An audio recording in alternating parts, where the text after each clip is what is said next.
Tatlong Chinese nationals ang tinugis ng mga otoridad.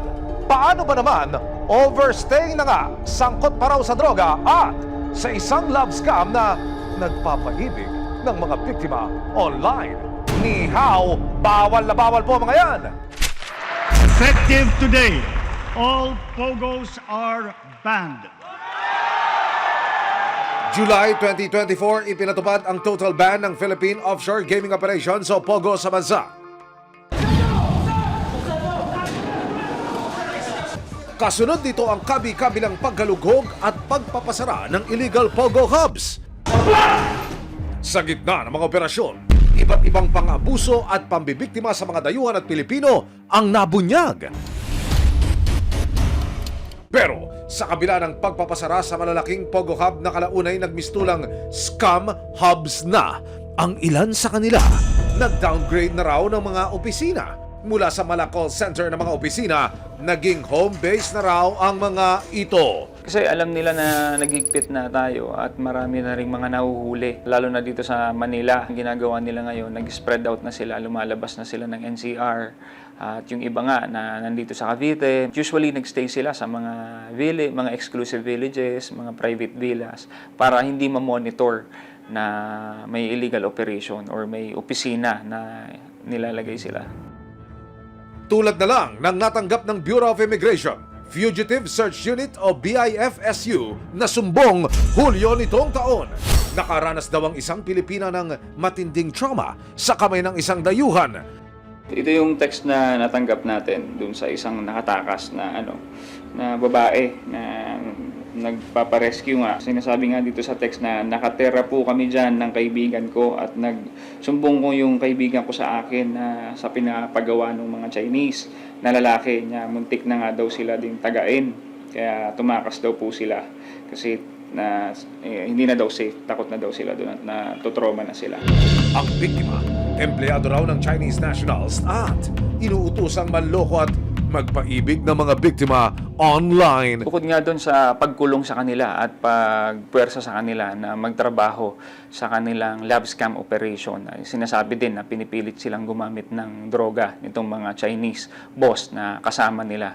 Sa isang cellphone video naman na ipinadala ng Pinay sa BI, makikita ang isang foreigner na abala sa isang gilid.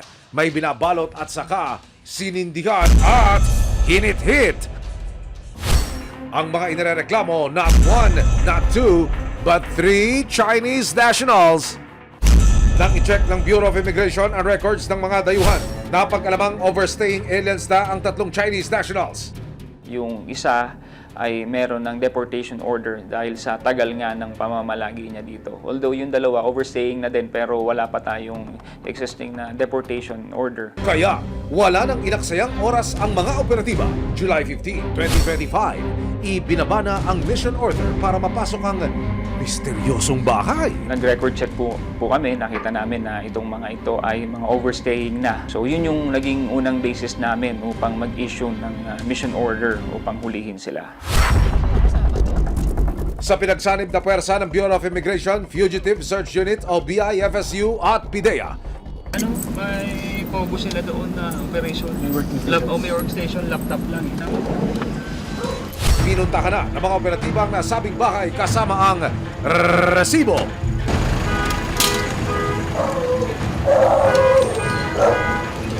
Tao po, a mission order has arrived. Dahil walang lumalabas para harapin ang mga operatiba, kailangang akyatin ang bakod at puwersahin ang lock ng gate.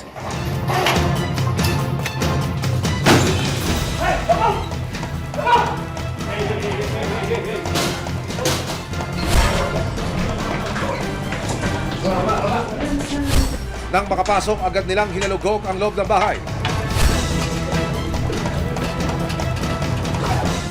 Sa unang palapag, nakita ang mga cellphone at laptop. Ito raw ang ginagamit ng mga suspect para sa kanilang love scam. Ito yung sa nila sa workstation, nakikita natin yung mga chats nila dun sa mga clients nila or yung mga victims ng love scam. Kasi nagpapanggap sila dito na girlfriend noon. Kasi makikita mo dito, lahat yan naka good morning baby.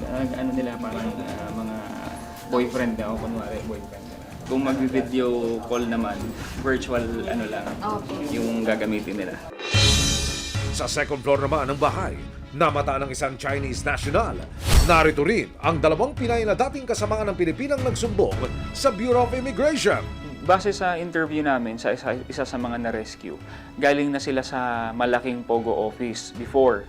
So, nung open pa yung Pogo sa atin, nung nagkaroon nga ng Pogo ban, doon na sila nagwatak-watak at nagkaroon ng mga small operation sa mga bahay-bahay na lang. Kanino itong dalawang laptop? Sino gumagamit? Sila po. So maghapon, ganun ginagawa nila, ganun setup nyo dito, may nagla-laptop, may naglalaro, ganun lang yan. Everyday yan. We'll search for any drugs. Yes. Yung kama, angat mo. Angat mo yung kama.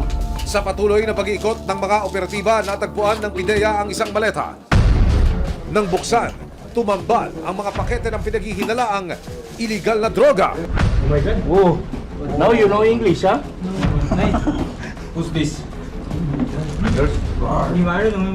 Biglang nag-check. Nang tanungin ng resibo ang isa sa mga suspect tungkol dito, aba, si Sir, hindi raw niya knows. What are you talking about, sir? Sir, what are you talking about? What are you talking about, too? What do you talk about? Nakita rin ang mga paso ng passport ng mga suspect. Matapos ang mabusising pagkahanap ng mga operatiba, arestado ang tatlong dayuhan at isinama rin sa opisina ng Bureau of Immigration ang dalawang Pilipina para sa karagdagang investigasyon. Nakaharap ang mga foreigner sa kasong paglabag sa Section 37 ng Philippine Immigration Act. Ang isa, nakaharap sa paglabag sa RA 9165 o Comprehensive Dangerous Drugs Act. Kakasuhan po natin sila for working without permit at being undesirable aliens at overstaying aliens. Depende naman po kasi yan, lalo na kasi kung may mga local case pa, kung sinampahan po ito ng kaso ng PIDEA, hindi po agad natin ito mapapadeport. So kung kailangan pa silang ikulong para managot dun sa local case nila, ay idadalhin po natin sila sa ating local jail facility upang doon po sila muna makulong bago natin mapadeport. Bukas ang Pilipinas sa mga dayuhan na nais bumisita sa ating bansa. Pero oras na mauwi sa krimen at kahinahinalang mga gawain ng kanilang pananatili rito. Nariyan ang mga alagad ng batas para siguraduhing matigil ito at mapanagot ang mga dayo bago ibalik sa kanilang bansa. Maraming salamat sa panonood. Mga kapuso, para masundan ang mga reklamong nasolusyonan ng resibo, mag-subscribe lamang sa GMA Public Affairs YouTube channel